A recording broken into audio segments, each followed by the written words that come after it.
GPS system तैयार किया है। इस कड़ी IRNSS का पड़ाव काफ़ी अहम है। इसके 8 सैटेलाइट काम कर रहे ने। सफर पुलाड़ का यह भी जान लेने GMS LV मार्क 3 इसरो का बाहुबली कहा जाता है। ना तो अंदाजा लगता है चंद्रयान 2 तक नूं पुलाड़ दे विच लिजाउण दी जिम्मेवारी इसने निभाई। इसरो के नां ते इक्को वार दे विच 104 सैटेलाइट लिजाउण दा रिकॉर्ड है। तो मंगलयान नूं पहली ही कोशिश दे विच मंगल ग्रह तक भेजण वाला भारत पहला मुल्क बनिया। भारत दे पुलाड़ इस सफर की शुरुआत आरंभण सैटेलाइट दे नाल हुई सीगी। ये 17 साल बाद 11 फरवरी 1992 नूं धरती ते वापस आया सीगा। तो बेहद अहम है कि किस तरीके दे नाल चंद्रयान 3 की लैंडिंग हो रही है। हालांकि पिछला मिशन जिहड़ा है फेल होया और उसकी वजह भी असीं जिक्र किया है कि जिहड़ी टैक्नीकल खराबी है, संपर्क टुट गया सी धरती नाल, जो कि बेहद अहम है, जुड़िया रहे। हालांकि हाल ही की स्थिति की गल की जाए तो अजिही थां चंद ते चंद्रयान 3 के लिए चुनी गई है जिथे ना तो खड्डे ने ना ही कोई होर समस्या होएगी। पर्टिकुलर जरा प्लेस है जो नहीं है कि किते भी लैंड करेगा चंद्रयान 3, एक पर्टिकुलर प्लेस तय किया गया है, उत्थे ही चंद्रयान 3 ने उतरना है, विक्रम लैंडर ने उतरना है। जिस तो बाद रोवर वख होएगा लैंडर तो, जो इंफॉर्मेशन कलैक्ट करके लैंडर तक भेजेगा और लैंडर दे वल्लों पृथ्वी ते यानी कि धरती ते भेजी जाएगी इंफॉर्मेशन। अजिहा नहीं है कि रोवर सीधा ही कनैक्ट करेगा धरती दे नाल। रोवर पहला लैंडर नूं इंफॉर्मेशन भेजेगा और लैंडर दे वल्लों जिहड़ी इंफॉर्मेशन है सारी हेठां पहुंचाई जाएगी और उस तो बाद दोबारा कनैक्शन होएगा। यानी कि सीधे तौर पर एक बेहद बड़ा अजिहा ये प्रोजेक्ट, अजिहा ये दिन जिसका सब नूं बेसब्री दे नाल इंतजार है और जिस तरीके दे नाल ये तस्वीर असीं दिखा रहे हैं ग्राफिक के जरिए समझना भी बेहद सौखा है कि आखिरकार किस तरीके दे नाल ये अज दा दिन अहम है और चंद्रयान 3 की लैंडिंग होएगी, विक्रम लैंडर की लैंडिंग होएगी। सारिया ही दुनिया दियां जो नज़रां ने वो भारत ते टिकियां रहणगियां। इस दे 8 सैटेलाइट तैयार किए गए ने। दस कि GSLV मार्क 3 नूं इसरो दा बाहुबली कहा जाता है। तो इसे विचाले अज शाम नूं इस दियां तैयारियां मुकम्मल कर लिया गई ने। 6:04 ते टारगेटेड लैंडिंग दसी जा रही है। इसरो ने इंडियन स्पेस रिसर्च ऑर्गेनाइजेशन के वल्लों वड्डी तैयारियां कीतियां गई ने। सारे ही देश भर पूजावां चल रही ने, मंदिर पूजा की जा रही है, आरती की जा रही है, मस्जिदां च लोकां दे वल्लों नमाज अदा की जा रही है ताजो जो चंद्रयान 3 की सॉफ्ट लैंडिंग की जाए। इस विचाले दस कि 14 दिनों तक जो चंद्रयान 3 है वो चंद ते रहेगा, मून की सतह ते रहेगा। इस विचाले वख-वख इन्फॉर्मेशन इस दे वल्लों कलैक्ट की जाएगी। इस विचाले एक्सपेरीमेंट्स भी वख-वख किए जाएंगे। तो जो भारत है पहला देश बनन जा रहा है जिस दे वल्लों दस दिए कि अज जो है पूरी दुनिया दी नज़रां जो ने भारत ते टिकियां हुई हैं। फराह खान साढ़े सहयोगी लाइव मौजूद ने दिल्ली तो, सीधा रुक करांगे नेहरू प्लेटिनेरियम तो इस वेले लाइव मौजूद ने। फराह आपसे समझना चाहेंगे, हालांकि हम लगातार जानकारी दर्शकों तक पहुंचा रहे हैं कि कितना बड़ा खास दिन है आपके पास, क्या कुछ जानकारी है? क्योंकि सबसे पहला मिशन तो यही है चंद्रयान 3 का कि सॉफ्ट लैंडिंग हो जाए। जान जी बिल्कुल, देखिए बेहद ख़ास है आज का दिन और उसी के चलते तमाम तैयारियां जो हैं वो कर दी गई हैं, तमाम निगरानियां जो हैं वो रखी जा रही हैं कि सफलतापूर्वक जो है वो ऐतिहासिक क्षण जो है वो सब देख सके, क्योंकि सबको बेसब्री से इंतज़ार है।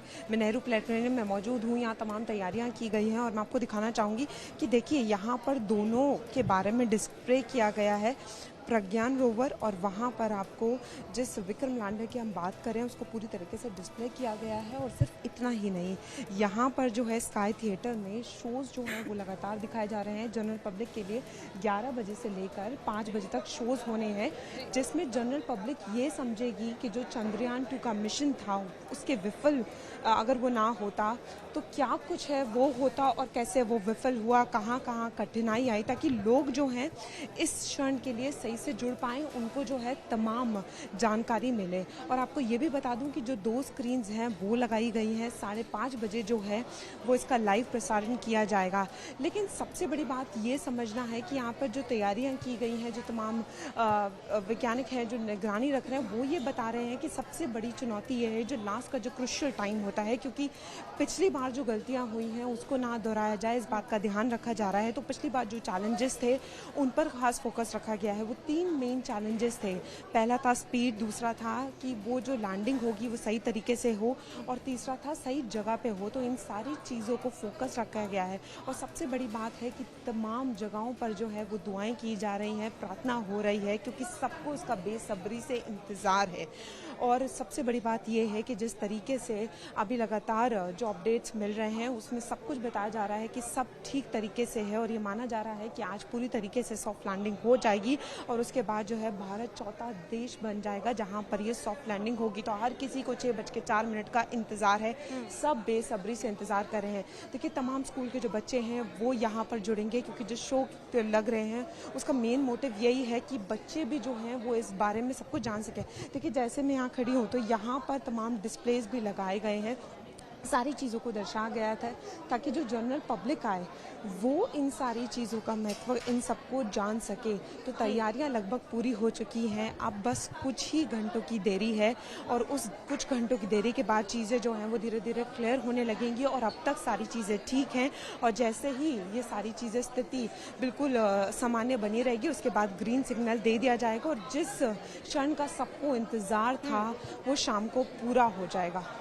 जी ਤੇ ਫਰਾ ਸਾਡੇ ਸਹਿਯੋਗੀ ਨਹਿਰੂ ਪਲੈਨੇਟੋਰੀਅਮ ਤੋਂ ਜੁੜੇ ਹੋਏ ਨੇ, ਜਿੱਥੇ ਕਿ ਖਾਸ ਤਿਆਰੀਆਂ ਉੱਥੇ ਕੀਤੀਆਂ ਜਾ ਰਹੀਆਂ। ਜਿਸ ਤਰ੍ਹਾਂ ਕਿ ਮੇਰੇ ਸਹਿਯੋਗੀ ਦੱਸ ਰਹੇ ਸੀਗੇ ਕਿ ਜੋ ਅਖੀਰਲਾ ਟਾਈਮ ਹੈ ਬੇहद ਹੀ क्रूशियल दसिया जा रहा है। अखीरले जो चंद मिनट ने क्रूशियल दसे जा रहे हैं, जो साइंटिस्ट की हैगी है कि जो पिछली बार गलतियां हुई सीगियां वो दोहराइया ना जा सकन। उत्थे ही जो गौर किया गया है तीन चीज़ों पर किया गया है, स्पीड ते किस किस्म के नाल लैंडिंग होएगी, सॉफ्ट लैंडिंग होए, ते जगह किस जगह ते लैंड करेगा चंद्रयान 3, तो सब दियां नज़र टिकिया हुई ने। इस विचाले जो है लाइव कवरेज विखाई जाएगी।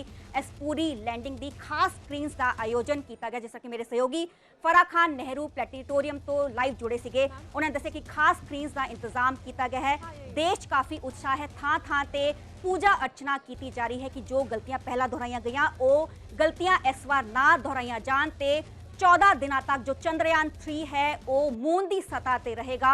इस विचाले ਵੱਖ-ਵੱਖ तरह के एक्सपैरीमेंट्स उत्थे किए जाएंगे। तो बिल्कुल साढ़े सहयोगी फरा जुड़े ने और खास तौर पर सानू जानकारी दे रहे थे कि आखिरकार प्रोजेक्ट जिहड़े ने वो लगाए गए ने और ਵੱਖ-ਵੱਖ शोज होणगे, शाम तक शोज होणगे, जिस दे जरिए बहुत सौखे तरीके दे नाल समझाना होगा। बहुत इंटरेस्टिंग है, दिलचस्प है, उत्साह है, क्योंकि ਵੱਖ-ਵੱਖ जिहड़े स्कूलों के विच बच्चे ने उन्होंने लाइव टेलीकास्ट दिखाया जाना है। तो सरबजोत बेहद अहम है, क्योंकि इस दे लई उत्साह मिलेगा, बच्चों तक एक मान वाली गल है वो पहुंचनी जरूरी है कि किस तरीके दे नाल वड्डा काम कदम जिहड़ा है वो पुट्टिया जा रहा है इंडिया दे वल्लों, और पूरी दुनिया दे विच इसदा सुनेहा जाना जरूरी है। तो इस करके बच्चों नूं बहुत जरूरी है। और हरियाणा दे विच दस्सी कि शाम नूं स्कूल खुलण जा रहे हैं, इसे दे चलदे जी इतिहासिक दिन है, क्योंकि शाम 5 बजे तो लेके 6 बजे तक स्कूल खोले जाएंगे। और ये तस्वीर असी ग्राफिक के जरिए भी लगातार दिखा रहे हैं, और कोशिश होएगी कि होर जानकारी जड़ी है वो दर्शकों तक पहुंचाइए, क्योंकि लगातार महा कवरेज जारी रहने वाली है जदों तक सॉफ्ट लैंडिंग की खबर नहीं आती। सॉफ्ट लैंडिंग सब तो पहला मिशन है, और हेठले पासे असी ग्राफिक के जरिए भी दिखा रहे हैं चंद ते लैंडिंग काउंटडाउन चल रहा है। I've been personally working in the area of advanced materials that goes into aerospace and defense for a very long time now. That happens to my area. I own a company in Bangalore that makes a lot of components that go into defense.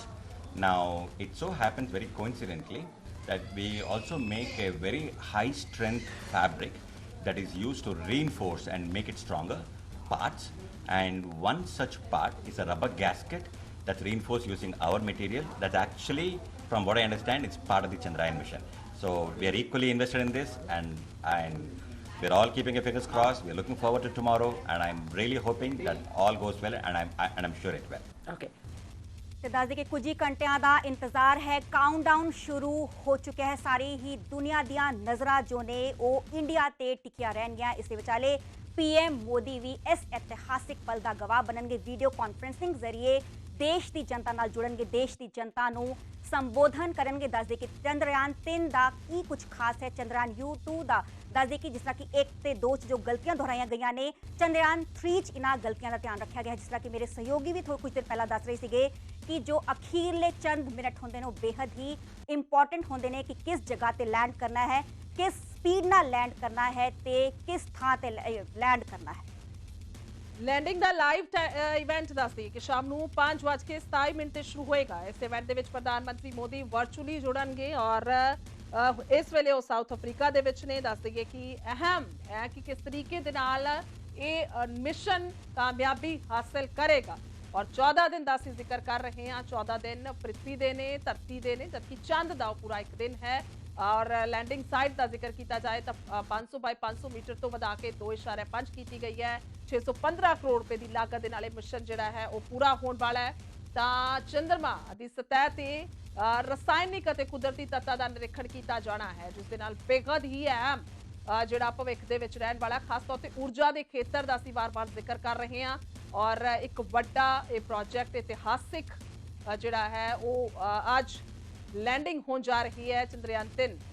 दस दे कि mission Chandrayaan तो की ने आशा उम्मीदा की ने Chandrayaan 3 mission 14 दिनों तक research करेगा, मून की सतह ते ही रहेगा, चंद की परत तो खोज रहेगी जारी। इस विचाले 23 अगस्त को लैंडिंग के नाल ही जो काम है रिसर्च का काम है, एक्सपेरीमेंट का काम है वो शुरू हो जाएगा। इस दे नाल ही चंद ते खास करके पानी के वसीलियां बारे पता लगेगा। इस दे नाल ही सोफिया 2020 की खोज होई सीगी, इस दी तस्दीक। इस दे नाल ही दक्षिणी ध्रुव के कोल्ड ट्रैंपस ते होवेगी इस दी नज़र।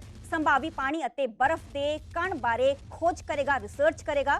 चंद्रयान नाल गया रोवर करेगा डूंगी खोज। इस दे नाल ही मिट्टी दे नाल नाल खनिज बारे भी इसका पता लगेगा। तो सारे ही देश ते दुनिया दियां नज़रां जो ने टिकियां हुई ने, तस्वीरां तुहानूं विखा रहे, भारी उत्साह लोकां 'च वेखिया जा सकता है।